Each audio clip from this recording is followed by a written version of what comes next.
I kind of enjoyed this movie for as dumb as it was, but I gotta say, I see a real rant coming because I see a trend starting, and no, sir, I don't like it.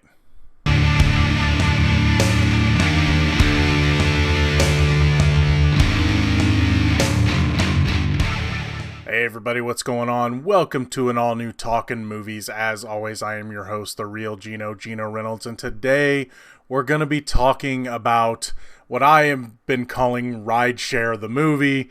We're going to be talking about Stuber. I'm probably going to spoil this movie, but you've seen the trailer. There's no real surprises, and you've seen buddy comedies like this before, so again, no real surprises. What this movie is about is we have a cop who loses his partner, and 6 months later, he has to get eye surgery. And so he goes to get LASIK, and so he can't see.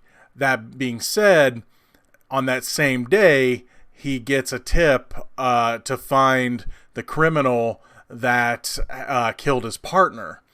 So he tries to drive himself, but of course can't see. So earlier, his daughter gave him the Uber app on his phone. So he contacts Uber, and in walks the mild-mannered Stu, who has problems of his own. And he wants Stu to drive him around the city, taking him around to investigate, trying to find this criminal. And of course, Stu has his own problems because he's in the friend zone with this girl and he's trying to get with her. And now he has the opportunity, but the only thing stopping him, his fare. So, okay, you've seen buddy comedies like this before where you have two very odd couple type characters. You have the gruff and tough police detective Vic Manning, played by Dave Bautista, and then you have the mild-mannered Uber driver Stu, or Stuber as he's nicknamed by his boss at his other job, played by Kumail Nanjiani. So you've seen stuff like this before where they both have their pluses and they both have their minuses, and they have to find a common middle ground if they want to survive the situations they're in. And you've seen it done way better in other movies. I mean, this isn't the greatest buddy movie ever. That being said, I like both these actors. I always find it funny that I was never a fan of Dave Bautista as a wrestler, but I have loved him as an actor. Everything I've seen him in, or just about everything I've seen him in, I've liked. And I've always liked him in it. And so I like him, and then Kumail Nanjiani, I find him very funny. I like his quiet sarcasm. I will say this, I liked Dave Bautista better in this movie than I did Kumail Nanjiani. I'm not saying I dislike Nanjiani, but there was a few times his character's kind of an a-hole. So it's hard to root for him here and there. That being said, he's still the good guy. And they do have pretty good chemistry together. They're very funny together. So you kind of forgive him for the little bit of jerkiness that he gives. When it comes to the plot, I in a way, at least for a little bit, it got a little old. But for a little bit, Dave Bautista's character not being able to see straight, it was funny for a little bit, but the joke kind of got old after a while. Thankfully, finally, he got to a point where he could see again, but it lasted like a whole 5 minutes, and then he gets hot sauce in the eyes, and then I can't see again. That's a scene you see in the trailer where they're in like a warehouse, and Nanjiani gets on the phone trying to call the cops.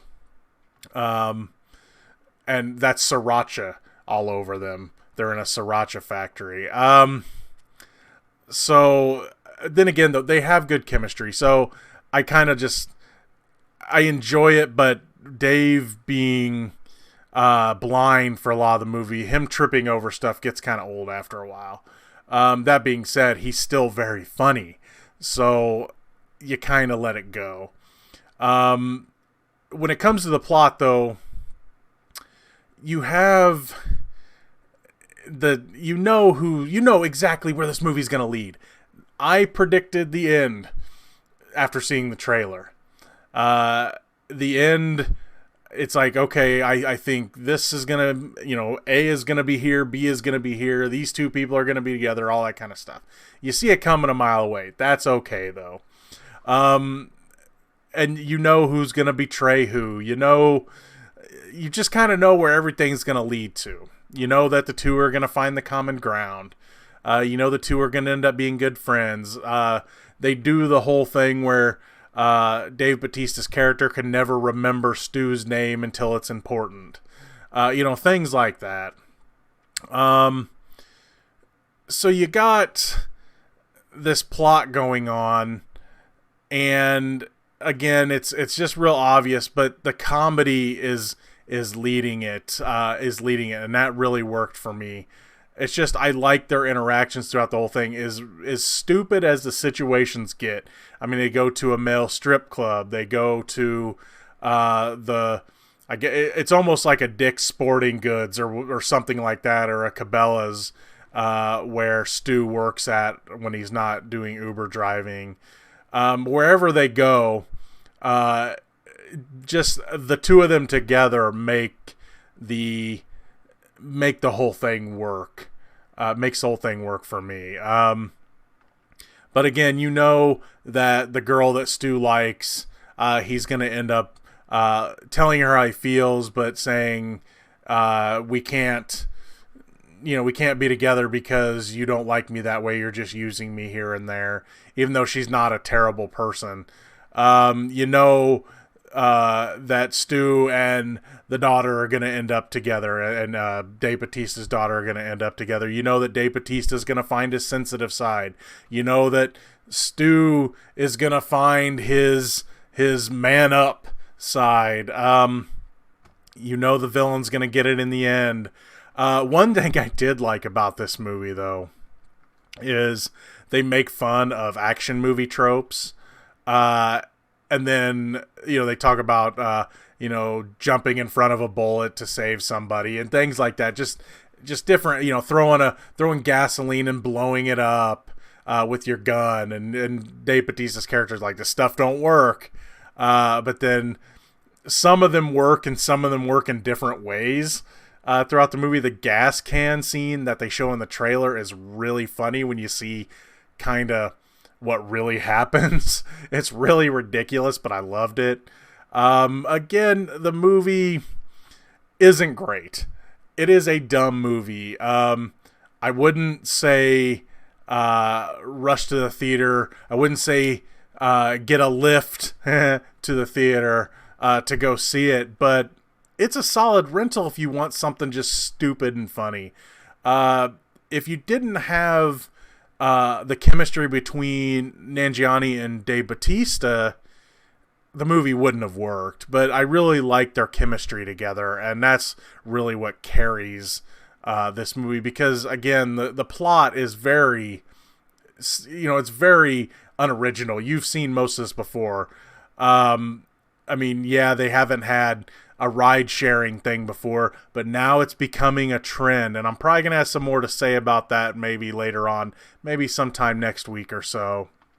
But I just, for what this was, Rideshare the movie, or Stuber, for me, even though it's getting crap reviews, I had a good time with it. Again, I don't think everyone's going to love it, but I just like the chemistry between these two characters. And again, the plot is nothing original, but I still had a good time watching it. Would I watch it again? Maybe if it popped up on Netflix. But would I rent it after seeing it? Probably not. Would I say rush to the theater, go see it? Definitely not. But it is still a pretty funny movie. I think this one would be funnier with a group of friends versus going by yourself. I saw some groups at the theaters whenever I was there, and they seemed to be having a good time. So That's going to be all for this edition of Talkin Movies. If you like what you've heard here, please subscribe to the Real Geno YouTube channel, like this video, and if you have anything to say about Stuber, please feel free to leave a comment in the section below. Until next time, I'm your host, the Real Geno, Geno Reynolds. Please let this one be 5 stars.